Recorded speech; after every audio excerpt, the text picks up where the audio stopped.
Yeah, thanks for being here.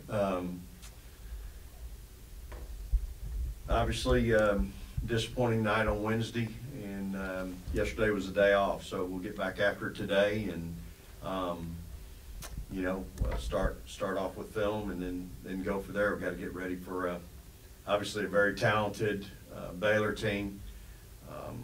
You know, when I look at them on film and know those players over the course of their careers, and even back in high school, having recruited some of them, just have a lot of respect for how they play the game, and how Nikki's handling them right now and coaching them. They play extremely hard. Guard play is outstanding. Bickle inside is, whew, she's one of the more impressive, one of the toughest. Got to be one of the toughest post players in the country. I mean, I'm so impressed and really admire how hard she plays, how smart she is. She's such a great helper, which makes her a great teammate, I bet. And just a really cerebral kid. I can just watching her. In fact, I made clips of her just to show my post players what it looks like, because we obviously weren't very good helpers the other night, and so just. You know, they're good. Our young kids, our freshmen, are playing well, and not playing like freshmen at all. And so they're really good, really talented. Obviously, it'll be at their place, and you know, we're obviously coming off of a very disappointing game, and you know, being the team we are, the immature, the young team that we are at spots, the new team that we are everywhere. You know, I don't think we really know what we're going to do or how we're going to respond, to be honest with you. And so that's what practice will be about today and tomorrow. They probably know how I'm going to respond, or they think they know. And so again, this will show our character and our mettle a little bit in how we approach today. And you know, film won't lie. Film's always honest. And then we'll get ready to go to Waco on Sunday. Questions? What's been probably the most disappointing or discouraging part about how y'all have played on the road, especially recently? Yeah, I think what's most disappointing is defensively. Both Oklahoma State and at Tech, we were just awful. No focus. Didn't play hard. Wednesday night, we didn't play hard at all, Danny, and it was really disheartening. I think the other disheartening thing is just our inability to, on Wednesday night, we were just, to me, I mean, we were just hell-bent on doing our deal. I mean, we took 68 shots, 50 of them by our guards. And what was the game plan? Get it inside. Yeah, I mean, our first 6 shots, 5 of them were threes. I mean, so, you know, I've got some post players that are shooting the ball a pretty high number. Mina Muhammad's shooting 67%. She gets 4 shots. Deanna Gaston's top 10 in the country for minutes played and shots taken, shooting 57%. She got 6 shots, made 4 of them. My bigs were 10 for 16, 62%. And my guards took 50 shots to shoot 36%. So, you know, that's disappointing. You know, so it's just, to me, that's a real focus issue, you know, both those games. And yet, you know what? We still had a chance to win both of them. Both of them were one-possession games. And that's how the road is sometimes. You know, you're not, it's why it's the road, right? And, you know, when you're on the road in this league, no matter who you're playing, you better be on point. Or you're not only going to get beat, you're going to get embarrassed. And while we only got beat, whatever we got beat on Wednesday night, I mean, to me, that's embarrassing. You know, it's been hard for me to stomach, and it's hard to stomach because of how we played. And again, we got what we deserved. I thought Tech out-toughed us. Thought those kids played harder than us. Those kids earned it. And, you know, but that's my team that I'm talking about that didn't play hard, didn't have focus, wasn't interested in doing the most simplest basic things defensively that we work on every day. And that's disappointing, but again, I'm responsible for that. I'm the head coach, and I've got to do a better job of coaching and teaching and getting them to do it. Is that a matter of Tech just playing good zone defense, or do you feel your team just did not execute properly what they were supposed to execute? Yeah, it was, again, not wanting to take anything away from our opponent, but we really did not execute at all. I mean, again, our first 6 shots, 5 were threes, and that definitely wasn't a plan, unless I'm having a mental lapse. It's not. Shay, what does this team have to do to play better on the road and not within comfortable situations? Yeah, I mean, I think we have all seen what we're capable of doing, and even like leading up to Wednesday's game, like we had a couple really good days of prep, like we had good practices, and we just need to hold ourselves to that standard all the time, whether it's on the road or at home. Like, we know what this team can do, and we need to carry our preparation into the game. Like, there has to be more carryover and a better like translation, because we're getting the right preparation, we're getting a good scout, so it's really our job to put that on the floor, because our coaches can coach us, but at the end of the day, like, we're the ones playing, and we need to be responsible for that. So Sorry, what was it? That mic, I don't think is up. I wasn't hearing. Yeah. Is there another switch that turns that? Okay, yeah, let's flip one. There we go. There we go. Flip. Sorry about that. Like, is this a situation where it hurts not having that 4th, 5th year senior like a Joe or Audrey last year who could, kind of be that voice on the court? Yeah, I do think we miss, I think we miss a veteran leader and a voice. But not only that, a player you count on. Like, I could count on Joe every day. Like, Joe brought it every day in practice. I never had one iota of an issue with Joe. Not in practice, not in a game. Like, you can't play perfect, y'all, but you can give perfect effort.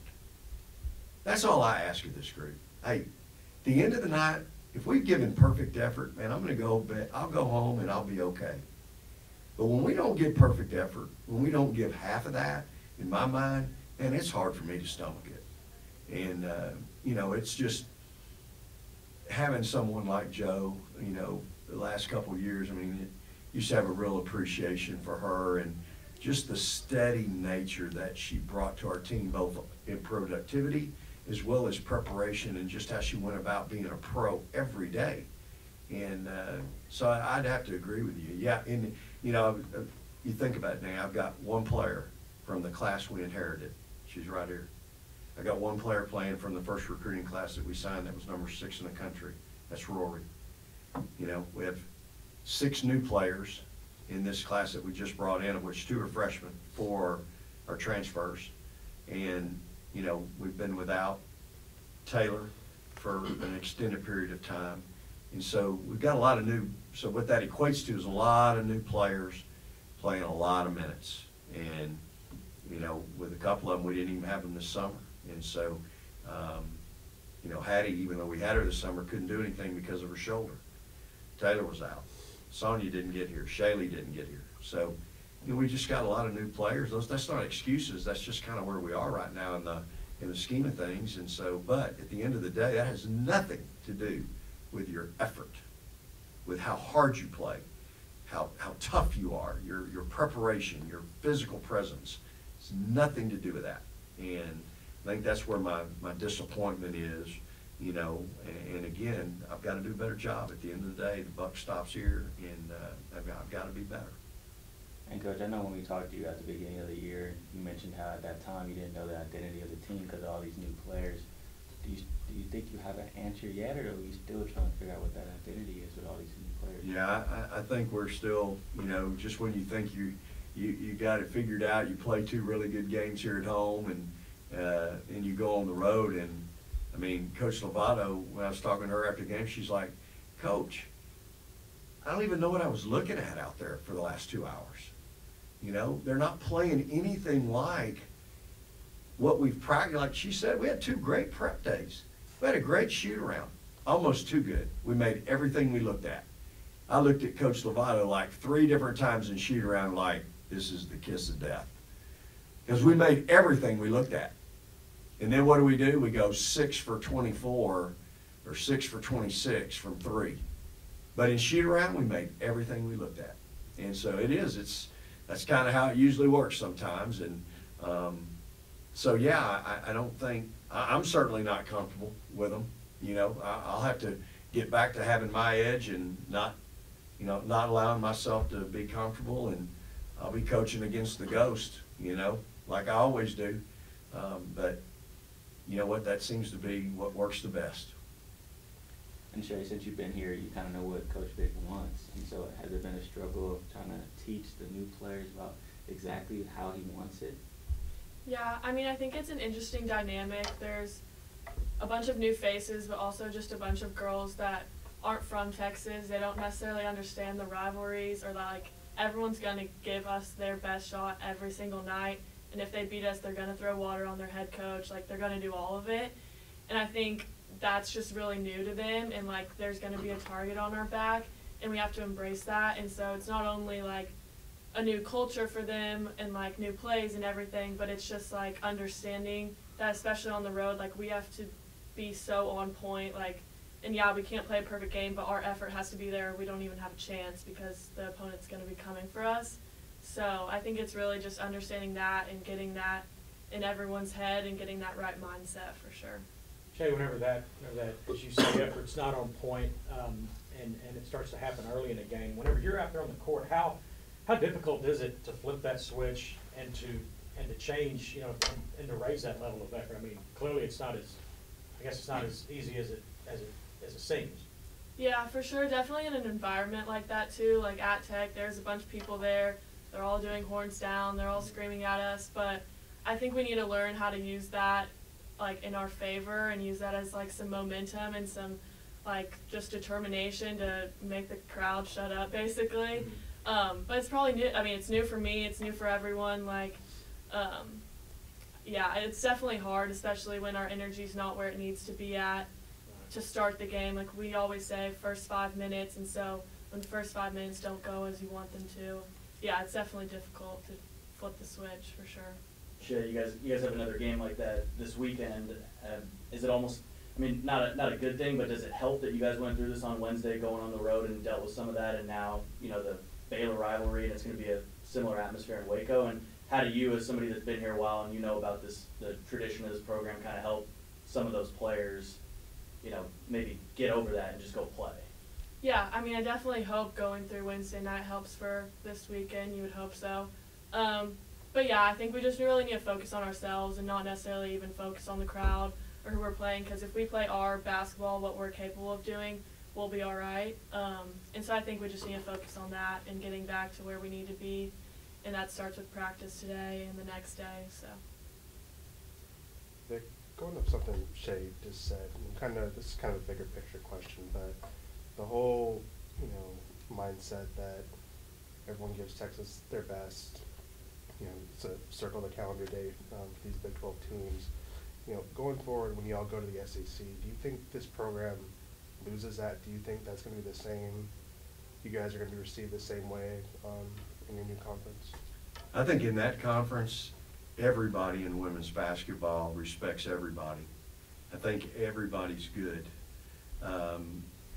to the point that it's another great team coming in. I think there's some existing rivalries already in that conference that will probably, to those coaches and those kids, be a little bit more meaningful. We'll be the new kids on the block.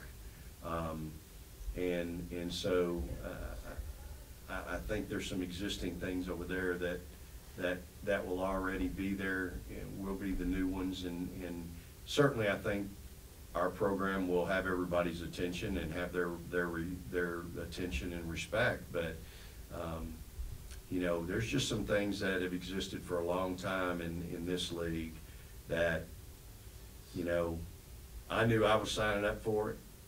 I embraced it. But other than Shay, because her dad played here, nobody else really gets that. And, you know, I think you just have to learn to embrace the challenges that exist right now in the current league we're in, understand there's a lot of disdain out there for you. And you know, just a lot of, quite frankly, a lot of hatred. And but at the end of the day, you got to find a way to navigate that. And look, I went to the Arkansas-Texas football game. You want to talk about a lot of disdain in the crowd? I mean, there was 50,000 T-shirts with horns down printed on them, you know, on those fans. And in the chance of, you know, Yeah. blank Texas. I got it. I mean, it just, but again, that's an old Southwest Conference school but again, those people weren't even alive. Those kids weren't even born in those days. But yet somebody's passed it on, or there's just this thing for Texas that you want to beat the crap out of them. And when you do, you get to celebrate by throwing your horns down and going on Twitter and saying, F Texas. And there's nothing you can do about it. You just, you know how you handle it. You just go in there and take care of business and you move on. And that's my approach. And this is where our kids have to really learn to deal with things that sometimes aren't pleasant in athletics. And you know what? Life's going to have some of those times too. Vic, you talked about some of the leadership that you guys lost off of last year's team, but how much does it help having someone like Shay on the roster this year to, you know, teach some of those players those things that you were talking about? Yeah, well, again, I wish Shay would be a little more vocal. It's kind of, you got to get her uncomfortable a little bit. She got to get outside of her comfort zone and kind of grow to be that person. You know, I would love for her to be that person, because she's not starting right now, that when we get that first 5-minute media and, you know, she sees something, that she would be the first one off the bench, and before I get in the huddle, you know, being there grabbing people by the ears and going, hey, you got to do this, you're not doing that. I mean, you could have heard Aaliyah Moore today at the luncheon. My question to her was, what do you see now from the sideline that you didn't see as a player? And her answers were on point. And you know, it's basic, well, when you're playing and coach says this and you're like, oh, that's not right. I'm not doing that. Or it's not really going on. And now when you're on the sideline and you're going, that guy might know what he's talking about. I see it, you know, he's right. I mean, it's just a different view. And so I need people like her and some of our other players who are over there seeing that to, you know, try to hold your teammates accountable. I mean, I think Shay has tremendous respect and admiration from our entire team. And again, a lot of that has to do with how she plays the game. She plays hard. She doesn't play perfect, but her effort is perfect most nights, most days in practice. She is that perfect effort person. And so she does have their respect and admiration. And so I think if she ever would say anything, I think probably people would go, holy cow, that might be something that's truthful, because Shay doesn't usually speak up. And so I think there's value to that. And so I just think that's where we are right now. And again, I've got to be that leader. And I've had lots of teams that didn't have a captain, right? It didn't have that person that's delegated as a captain on the team. So when that happens, when you don't have that kind of leadership like this team, then the coaches have to be the leaders. We've got to be accountable for it, and I'm certainly accountable for it. At the end of the day, whatever happens, good, bad, or indifferent, you know, we've all got to learn to be accountable, and I'm certainly accountable and as disappointed as anyone. Like I said today, I hate losing a lot more than I love winning. And, you know, I just, it's a miserable way to live. I've told y'all that, but it's just the life I've chosen. And, you know, I've been miserable for a couple days. So I'm anxious to get back on the floor today, and I'm going to win practice. I tell them all the time, I'm going to win practice every day. I'm going to be the best player out there, the best person in the gym. I'm going to win practice. And that's my job as a coach. I've got to win practice every day. Because is it an age thing? Why do you think Rory hasn't become that leader? Is just an age thing, just not her personality-wise, and she kind of evolved into that. Yeah, I think she's done it at times. I just think it's a consistent piece, consistency piece as well. And, just your youth, you're in the middle. We've asked a lot of both her and Amo. A lot of our preseason accolades or thoughts about our team were based off those two kids. And I said this early to y'all, it's really unfair. Amo played, what, a fourth of the season last year, was hurt 2.5 months. Rory's just a sophomore. She's having to still learn how to do things at this level, and yet now we've thrown in a bunch of new players, 6 of them, that she's having to try to learn their strengths, their weaknesses, continue to grow her individual self as well, and that's a lot to ask. It's a lot to ask of a young person. And then on top of that, hey, I want you to be able to hold people accountable. And so, she's still trying to learn to take care of herself and make sure she's on point and doing things the right way. And then, once you get that down, then there's opportunity, I think, at leadership but it's really hard when you're young. But I need her to be that player. To answer your question is, I need her to be that person. But in any leadership opportunity, you got to take care of yourself first and check off all the boxes on yourself before you can step up and then try to get involved with other people.